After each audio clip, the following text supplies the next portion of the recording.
Shalom saudara-saudara, kita jumpa lagi di Sarapan, Sapaan Renungan Penuh Harapan. Saudara-saudara yang dikasihi Tuhan, pernahkah kita memikirkan sebuah perjalanan hidup kita? Kita pasti akan memikirkan yang terbaik untuk perjalanan kita. Perjalanan yang mulus, melewati tempat kuliner, pemandangan yang bagus, perjalanan yang menyenangkan, dan kita berharap tiba semua dengan selamat. Itu perjalanan yang kita tentukan. Bagaimana kalau perjalanan kita dipimpin oleh Tuhan? Karena kita juga merindukan supaya perjalanan ini bukan hanya kita yang pimpin, tapi kita ingin Tuhan memimpin kita. Saya akan mengisahkan satu kesaksian, satu tim pelayanan penginjilan. Satu tim ini beranggotakan 12 orang. Ketua tim ini mereka sebut sebagai rabi atau guru, dan sekarang kita kenal dan kita sapa sebagai Tuhan Yesus Kristus. Suatu hari di bukit di satu wilayah di Galilea, banyak orang datang kepada Yesus. Dan satu hari itu Tuhan Yesus berkhotbah begitu panjang kepada mereka. Murid-muridnya pun ikut mendengarkan khotbah Tuhan Yesus. Selesai khotbah, Tuhan Yesus tidak istirahat. Langsung dia mengajak murid-muridnya untuk menyeberang. Mereka ingin berpindah ke wilayah pelayanan yang lain.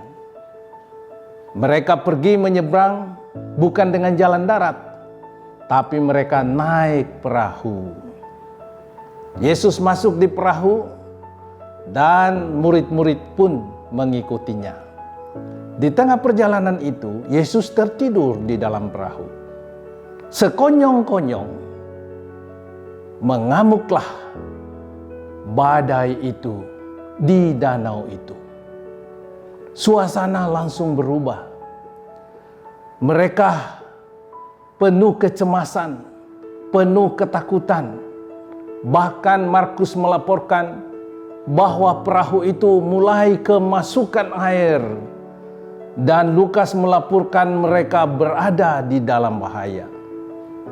Keadaan ini tidak diperhitungkan sebelumnya. Sesuatu yang tiba-tiba. Pertanyaan kita, mengapa Tuhan Yesus memimpin di dalam perjalanan yang penuh dengan risiko ini? Apa yang diharapkan oleh Tuhan Yesus? Kadang kita tidak siap dengan perjalanan ini. Kita berharap lancar-lancar saja, mulus-mulus saja, enak perjalanannya. Tapi rupanya tidak demikian Yesus memimpin kita. Apa yang Yesus harapkan dari sebuah perjalanan yang menegakkan dan mencekam ini? Yang pertama, Tuhan Yesus ingin supaya murid-murid bukan hanya mendengar khotbah, tetapi mereka juga bisa langsung mempraktekannya di dalam kehidupan sehari-hari, khususnya ketika menghadapi badai. Bukankah seringkali badai itu menjadi satu tantangan buat kita untuk berpegang pada firman Tuhan atau kita melepaskan firman Tuhan?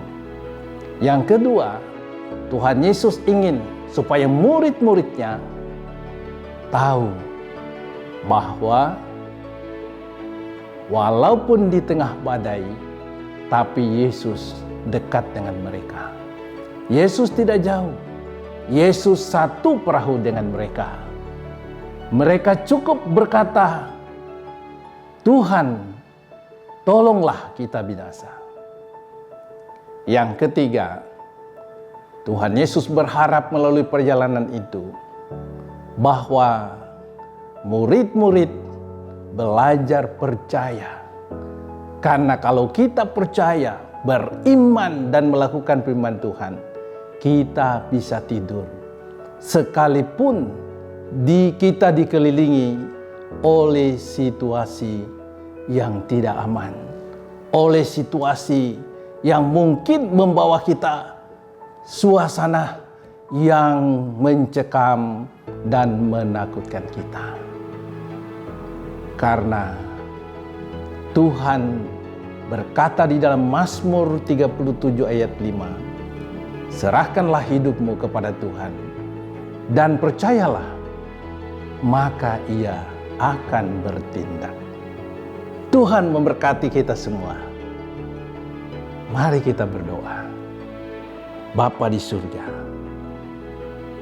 kami sebagai manusia, umumnya kami ingin berjalan di jalan yang mulus, yang rata, yang tidak ada bahaya, yang menyenangkan, yang kami ingin melewatinya sampai di tujuan dengan baik, dengan aman. Tapi berbeda dengan caramu memimpin kami.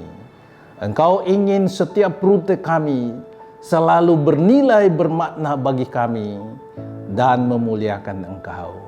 Kiranya renungan dari sarapan ini boleh menjadi berkat dan menguatkan jemaat-Mu di tengah kehidupan yang nyata, menghadapi berbagai gelombang dan badai yang menerpa kami. Terpuji nama Tuhan, dalam nama Tuhan Yesus Kristus kami berdoa. Amin.